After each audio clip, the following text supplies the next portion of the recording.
Bismillah, elhamdülillah, ve salatu ve selamu ala Resulillah. Allahümme agfir li kulli men allemeni harfen.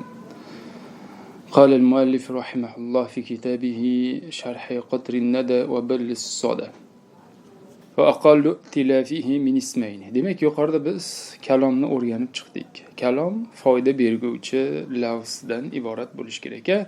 Demak, mana shu kalom eng kamida ikkita ismdan tuziladi deyaptilar. Ya'ni mana shu kalomda kamida ikkita ism bo'ladi. Ka Zaydun qoimun, mana Zayd turibdi. Ikkalovi ham ismdan iborat. Aw fi'lin va ismin, yoki bitta fe'l bitta ismdan tuziladi.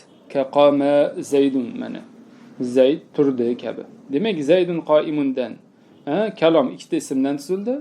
Qama Zaydun da bitta fe'l bitta ismdan tuzildi. Va suvaru ta'lifil kalami sittun. Kalomni tuzilishning suratlari 6 ta bo'ladi. Hozir mana bittalab maydalab aytadilar. Va zalika bu li'annahu yata'allafu min ismayni aw min fi'lin wa ismin aw min jumlatayni aw min fi'lin wa ismayni aw min fi'lin wa salasati asma aw min fi'lin wa arba'ati asma. Ha, bu deyaptilar ikkita ismdan tuzilgani uchun, yoki bitta fe'l bitta ismdan, yoki ikkita jumladan, yoki bitta fe'l ikkita ismdan, yoki bitta fe'l nima? 3 ta ismdan, yoki bitta fe'l 4 ta ismdan. Mana 6 ta bo'ldi. Kalomning tuzilishini 6 ta suratini mana aytib berdilar. Amma tilafuhu min ismayni falahu arba'a suwarin. Ikkita ismdan tuzilishiga kelsak, uni 4 ta surati bor. Ihdaha an yakuna mubtada'an va khabaran.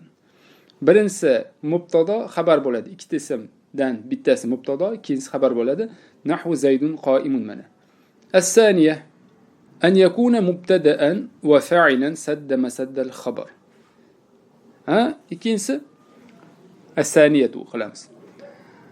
Ikkita ism, birinchisi mana mubtada bo'ladi, ikkinchisi xabarni o'rniga kelgan, xabarni o'rnini bosgan fa'il bo'ladi. Nahvu aqaimuniz zaydani. Ikkita Zayd turibdimi? Bu yerda mana az-zaydani fa'il bo'lyapti qoimunga. Bilamiz, sifatlar o'z fe'lini amalni qiladi. Bu yerda xabarni o'rnini to'sdi-da, o'rniga fa'il qilib qo'ydi. Va innama jaza zalika li'annahu fi quwwati qawlik ayaqumu az-zaydani. Nega qoimun fa'il-ku?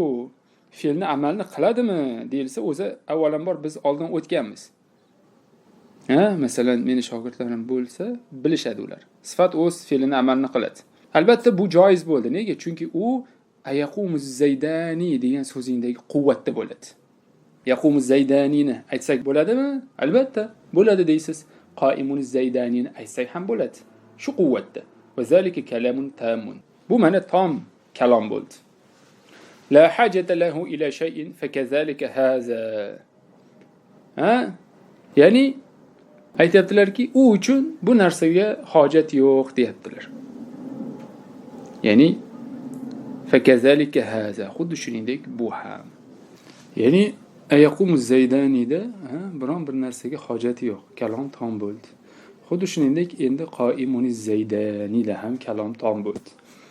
As-salisatu, uchinchisi an yakuna mubtada'an va na'iban an fa'ilin sadda masadda al-khabar. Endi bu yerda mubtada bo'ladi birinchi ismimiz, ikkinchi ismimiz xabarni o'rnini to'sgan, o'rinbosar bo'lib kelgan fa'ildan noib bo'ladi. Ya'ni noibi fa'il bo'ladi demoqchilar. Amadrubuniz zaydani, ikkita Zayd urilganmi? Mana madrubun bu yerda mubtada bo'ldi. Az-zaydani bu yerda noibi fa'il bo'ladi. Ar-rabi'a, to'rtinchisi an yakuna isma fi'lin va fa'ilahu. Va keyingisi ismi fe'l bo'ladi, keyin fa'il bo'ladi. Hayhatal aqiqu, vodi qandoq ham uzoq bo'ldi. Hayhatani bilamiz, ismi fe'l, mozi ma'nosida, ba'uda ma'nosida. Fa hayhata ismu fi'lin va huwa bi ma'na ba'uda, mana o'zlari aytib turibdilar. Hayhata bu yerda ismi fe'l, u ba'uda ma'nosida. Wal aqiqu fa'ilun bihi. Aqiq esa unga fa'il bo'ladi. وأما ائتلافه من فعل واسم فله صورتان إحداهما أن يكون الاسم فاعلا نحو قام زيد والثانية أن يكون الاسم نائبا عن الفاعل نحو ضرب زيد. Endi bitta fe'l va bitta ismdan tashkil topganiga kelsak, uni ikkita surati bor. Birinchisi ism fa'il bo'ladi. Qama zaydun mana. والثانية أن يكون الاسم نائبا عن الفاعل. İkincisi ism noibi fa'il bo'ladi. Ya'ni fa'ildan o'rinbosar bo'lib keladi. Masalan, duriba zaydun, mana zaydun. Ya'ni bitta fe'l bitta ismdan tashkil topsa, shunda ismimiz yo fa'il bo'ladi yoki noibi fa'il bo'ladi. Va amma tilafuhu min al-jumlatayn falahu suratan aydan. Ammo ikkita jumladan tashkil topganiga kelsak, uni ham ikkita surati bor. Ihdahuma, birinchisi jumlatu sharti val jaza. Shart va jazo jumlasi bo'ladi. Nahvu in qama zaydun qumtu. Agar tursang turaman mana. Ikkita jumladan tashkil topdi.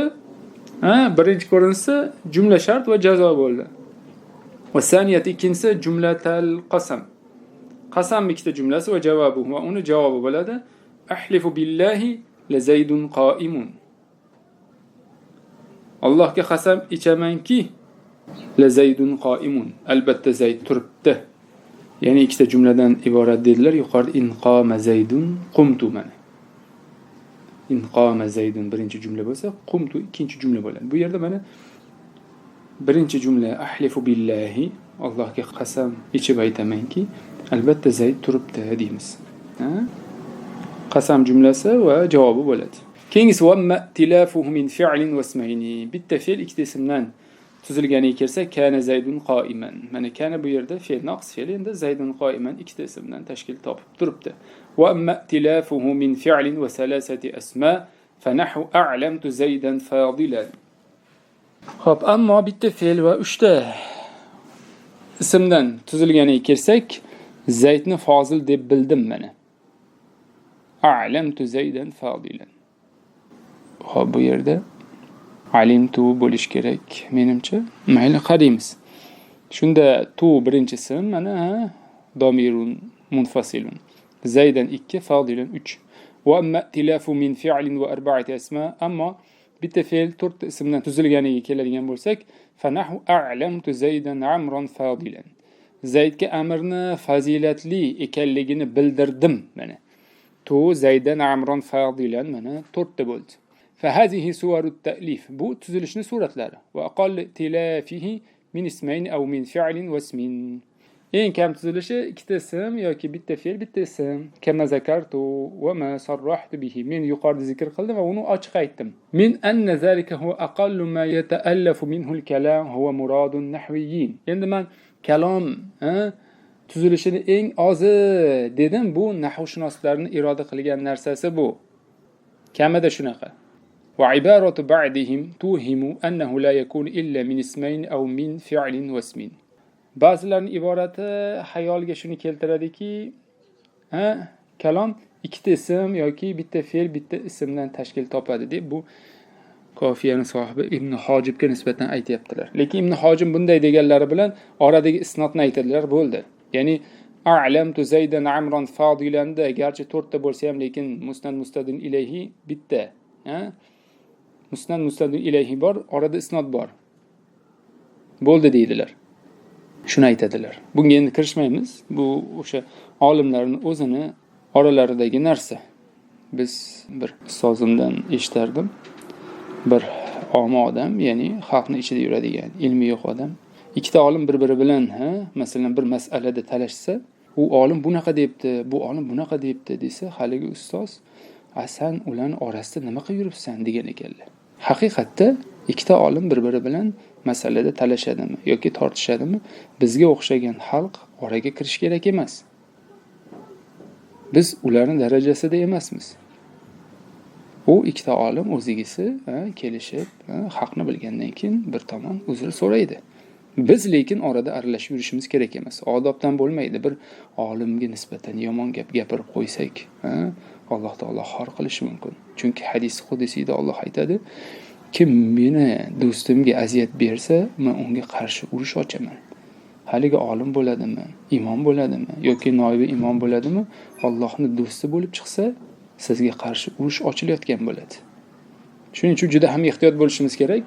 Biron bir ahli ilmga nisbatan biron bir yomon fikr bildirmoqchi bo'lsak. Demak, bunga dars shundan iborat. Vallohu a'lamu bis-savob.